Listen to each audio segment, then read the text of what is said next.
So, Kat, syempre kakamustahin muna kita. Like, you've been so busy even though during the pandemic. How have you been keeping up? I'm so happy that we're starting to open up back again with events and everything. So it's been a really great start to 2022. A lot of travels also agad, but it's really fun. And of course, I'm really happy to be here for the launch of H&M's new Tropical Essentials campaign. Very happy to be with this. What can we expect sa campaign na to? You have to jot down all of the What? pieces. What are you wearing? It's from the collection. Yes, I'm wearing all H&M tonight.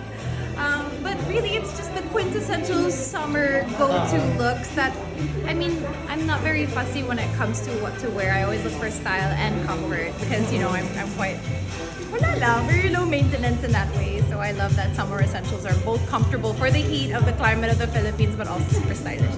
So besides your new show, ano pa yung mga niline up ng cornerstone for you this I have a lot of travels coming up. I'm actually going to Singapore at the end of the month to launch my wax figure with Madame Tussauds after 2 years. Oo nga, naalala ko yun. Yes, Diba? finally it's happening. It's been so long, but I'm so happy it's finally happening. My twin Oo. is coming into the spotlight. Wait, so 2 years ago, kinunan yung hair mo, yung... Yes, whilst I was reigning in New York. Oh my Yeah, gosh. it's been that long. So 2 years and a half, essentially.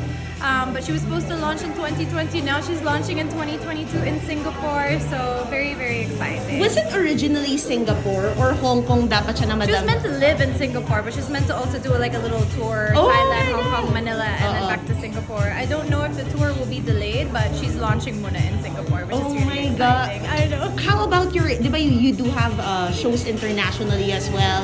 Anong update doon? Yes, we have our episode of Global Child Mauritius coming out very soon that I filmed late last year with Sam in Mauritius. It's Yes. really cool. Wait, what was that about pala? It's more of travel? like it is a travel show at its essence, but it does also feature ways in giving back to the community. So we were able to do some outreach programs in Mauritius, which was really wonderful. And then coming up, of course, I have Top Class with Yes, Cornerstone yes. Studios, TV5 Signal, and Kumu, which is really exciting to look out for starting in June. And a few other shows in the works that I can't yet say. Oh, and we have a concert coming up in May in Canada. Wow! Wait, so Yeah. yun na nga, bumabalik na yung mga Pilipino no, sa mga kababayan natin doon. How has it been? Like, why Canada? Well, I think it was an invitation that wasn't extended as far ago as last year pa. So it's been something that we've been looking forward to for a while, and I think it's just really nice, especially for those of our kababayans that maybe haven't been able to travel home since, feeling a little bit homesick, that we're able to bring that Pinoy flair and fun to them in Canada. So really looking forward to that. It'll be May 20, 21, and 20. Wait, so Kat, during the pandemic, I know naman it's always in your heart. You've been helping around. Can you tell us a little bit more about that? Yung mga charitable works mo. I know you don't Yes. brag about it, but let us. I'll be working alongside Smile Train. I have a few mission trips again this year with them that I look forward to, and also we're continuing really reaching out to the community here now that hospitals aren't necessarily overcapacitated with things related to COVID. More they can start because all the surgeons and the doctors that do that free cleft treatment are volunteers. So now that I hope that they are able to have the time and the resources to continue the operations here in the Philippines, and we'll be doing more mission trips again internationally then, and of course Young Focus.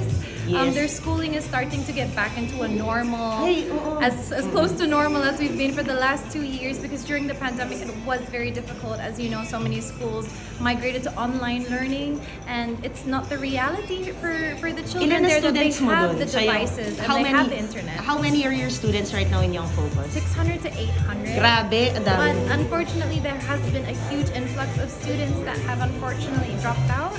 So we're really trying to re-encourage them to get back into school and also just allow that education to continue that may have stopped during the pandemic. And I heard, like, from the last interview in Top Class, you were defending Miss Universe Harnaz right now. And I know this is a summer collection. You're always in your you always look your best. From that development, how do you feel right now? Parang na-amplify pa yung pag sa kanya, body shape.